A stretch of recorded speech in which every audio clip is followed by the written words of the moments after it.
Qu'est-ce qui se passe dans ton cerveau pour que tu puisses aimer les mauvaises personnes? C'est pas de la faiblesse, les filles, c'est vraiment de la science et je vais vous l'expliquer en 4 points. Premièrement, les filles, il y a le renforcement intermittent. C'est un principe en psychologie qui fait que quand tu donnes un petit peu d'amour à ton cerveau, il va en redemander. Le cerveau humain, quand tu lui donnes des miettes, il en veut toujours plus et il en devient même accro. C'est pour ça même qu'il y a des hommes, moins tu les calcules, moins tu leur donnes de l'attention, plus ils s'accrochent à toi. Et bah c'est pareil pour toi. Quand lui, il te donne des miettes d'amour, des miettes d'attention, le fait de donner des petites attentions par-ci par-là, de venir, de repartir, etc., ça va créer une obsession chez toi. Voilà pourquoi on est toujours attiré par la personne toxique qui vient, qui part, et pas par le mec qui est fou de toi. Parce que l'obsession se crée quand la personne en face te donne de l'attention de temps en temps. S'il te donne trop, c'est déjà acquis pour toi. Tu comprends? C'est déjà acquis pour ton cerveau, il n'y a plus d'intérêt. Ensuite, deuxième principe, le fait qu'on te donne des miettes d'amour, des miettes d'attention, même si c'est des petites miettes, ton cerveau va déclencher des shoots de dopamine,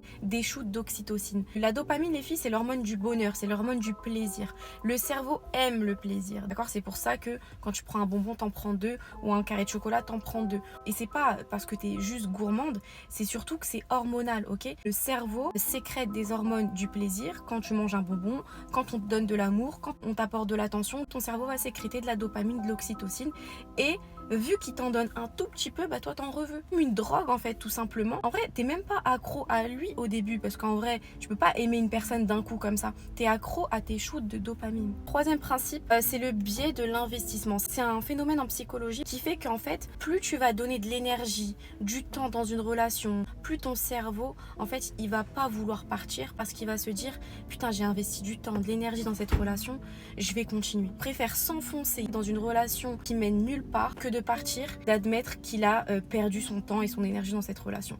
Donc ça, les filles, c'est très important de comprendre ça parce qu'il y a énormément de femmes qui restent dans des mariages parce qu'elles sont mariées, parce qu'elles ont des enfants et parce que ça fait 10-15 ans qu'elles sont avec leur mari et qu'elles se disent ouais mais voilà, j'ai quand même beaucoup donné dans cette relation, je vais pas partir comme ça, j'ai investi du temps, de l'énergie, etc. Je vais pas partir comme ça, c'est pas possible. Encore une fois, les filles, c'est votre cerveau qui vous envoie ce message. Lorsque tu restes dans une relation qui fonce dans un mur, c'est juste parce que ton cerveau, il refuse d'abandonner. En fait, il refuse d'abandonner, donc il va s'enfoncer. C'est des mécanismes du cerveau. C'est pas toi, en fait, qui veut pas partir, c'est ton cerveau, en fait, qui veut pas lâcher le steak, tu comprends? Mais en faisant ça, les filles, vous gâchez votre vie. Donc faites un travail sur vous-même, j'explique tout dans mes livres. Investissez sur vous-même, vous le devez quand même un minimum. Les livres, c'est pas cher, les filles, il y a énormément de choses à l'intérieur, énormément de clés qui vont pouvoir t'aider concrètement dans ta vie. Ok, donc les livres ils sont disponibles sur Amazon ou sur mon site, vous avez le coffret Glow Up. Bref, à l'intérieur, les filles, vous allez avoir des vraies informations qui peuvent te donner